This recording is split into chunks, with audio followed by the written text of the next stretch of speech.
Hello and welcome back to another update on the Israeli-Iranian war. In this one, the Israelis are continuing their airstrikes on Iran and the Iranians are continuing their missile strikes on Israel. There's a lot of back and forth between the two sides where the Iranians are continuously losing their missiles while the Israelis are targeting mainly these missile launchers and sites. A lot of the Iranian missile sites are underground. The Israelis may know some locations of these, but have a difficult time actually striking them. Instead, they try to monitor the entrances and exits, and also to strike these entrances and exits to prevent the Iranians from using them. This makes it difficult for the Iranians to launch any sort of large-scale strike. Instead, what the Iranians are currently resorting to is late-night strikes, where they strike multiple times throughout the night in smaller volleys, where the objective is to make it as difficult as possible to live in Israel during this war. An old saying by Klaus von Clausewitz, who wrote the book On War, he states that war continues until it becomes more difficult than peace. In that sense, both sides are setting forth conditions for peace, where Israel claims zero uranium enrichment for Iran will give them peace. The Iranians say that they want to continue their process with nuclear weapons and they want the war just to end. With this, we see that there is a price to pay by both sides if they want to end the war. The Israelis being that they allow Iran to continue enriching uranium, and Iran having to pay the price of losing their enrichment for peace. As long as they believe that this objective is worth fighting for, then the war will continue. In that sense, Israel is very unlikely to stop this war, as they claim that this war is an existential crisis. If the Iranians are allowed to continue enriching uranium, they will make a nuclear weapon, and the existence of Israel is in danger, is the narrative of Israel, while the Iranians are mainly saying it is a defensive war, they have the right to defend themselves against Israeli aggression, and that they need to keep fighting as long as the Israelis keep attacking them. And they are willing to negotiate a peace as long as the Israelis stop their strikes. The Israelis have two ways: they either negotiate it or they strike the Iranian nuclear facilities.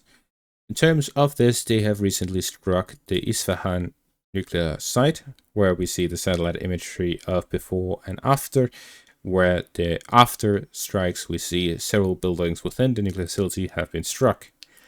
However, the Iranians also claim that they knew about the Israeli attack 3 months before it happened. They just didn't know when it would happen, and they prepared for it by storing missiles, drones, and enriched uranium underground in several facilities. This means that the Israelis have to deal with that as well, otherwise the Iranians can always use that for their nuclear development. At the same time, we also see threats by the Iranians. They claim that if this war continues and escalates, especially if the US joins it, then they may close the Strait of Hormuz.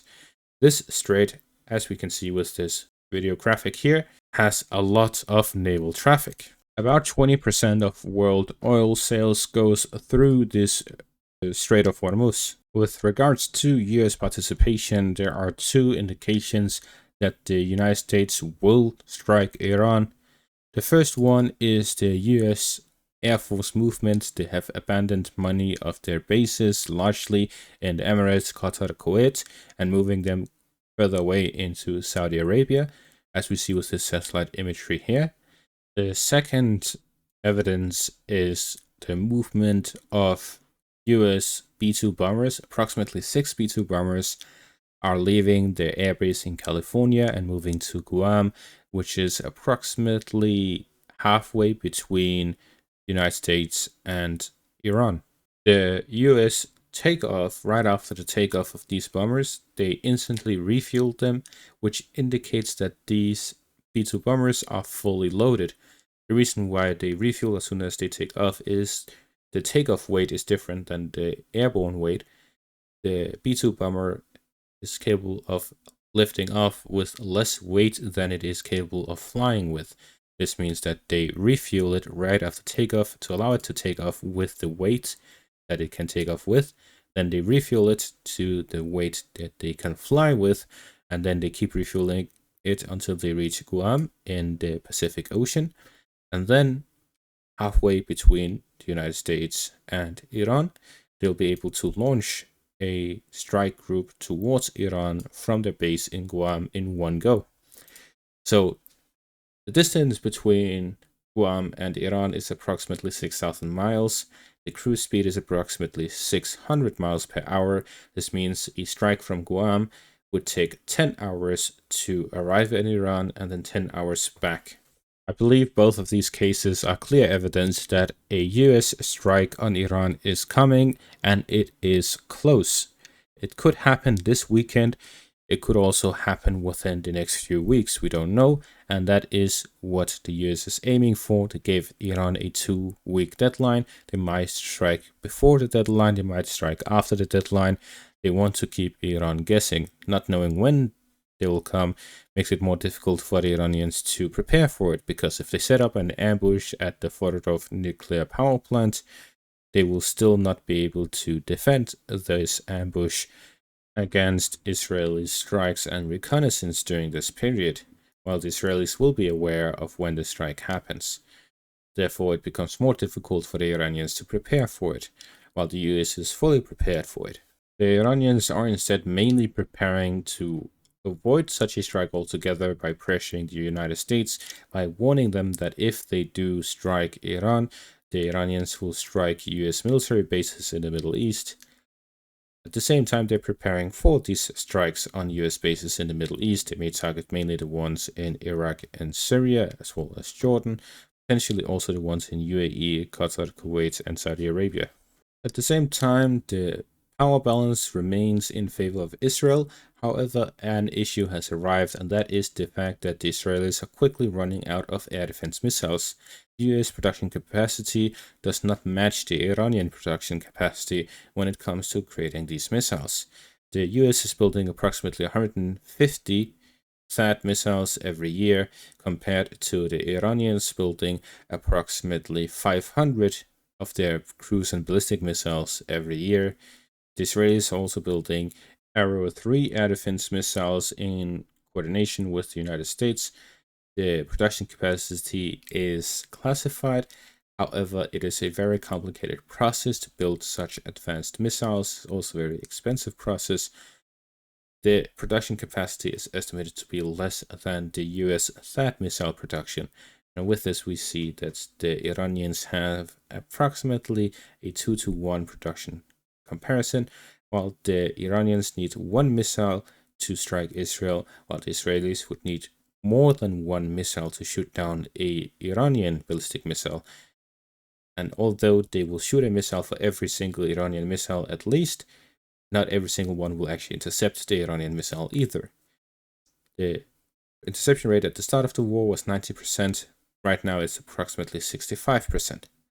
Based on this, we can see that the Israelis are going to be running out of their anti-air missiles before the Iranians will run out of their ballistic missiles, and the production capacity of the Iranians also surpasses that of Israel and the United States in terms of missiles that can actually intercept these hypersonic ballistic missiles. And this is considering if the United States give everything they have to Israel. And this shows exactly how difficult this war of attrition is if the Israelis are unable to destroy all Iranian missile launchers. This brings us to a statement by Putin stating that the majority of Iranian missile and drone facilities, as well as nuclear enriched uranium, has been moved underground. Prior to the war, as earlier stated, Iran knew of this war coming. They prepared for it by hiding a lot of stuff underground into the mountains, which the Israelis are unable to strike. So this means that even if Israel continues this war for many weeks or even months, they will not be able to completely destroy Iranian missile capacity, and the Iranians can make the choice to develop nuclear weapons with the rich uranium they have hidden underground. In conclusion, I expect this war to last a very long time, even with US involvement, and it can escalate to a wider conflict in the Middle East. if Iran makes their threats true and strike US military bases throughout the Middle East. The Iranians can also tap into support from Russia, Pakistan, China, and other countries they consider ally countries. So far, they have refused help from these countries, but Russia has stated they have offered their help despite the Iranian refusal. They are still ready to give help to Iran. It is likely the same with both Pakistan and China, as they view Iran as an extremely important ally. Putin has also warned the United States that assassinating the Iranian leader Khamenei or overthrowing the government will create a much more unstable Iran, which will make it very difficult for the wider region, as Iran is a 90 million people country with ballistic missiles. It's not a very good idea to replace a moderate leader with a radical leader. And this is why the United States warned Israel not to assassinate the Iranian leader. And that is going to be all for this update. Thank you all for watching. Make sure to leave a like, subscribe, check out my Patreon and YouTube membership for additional content. Thank you all for watching and have a great day.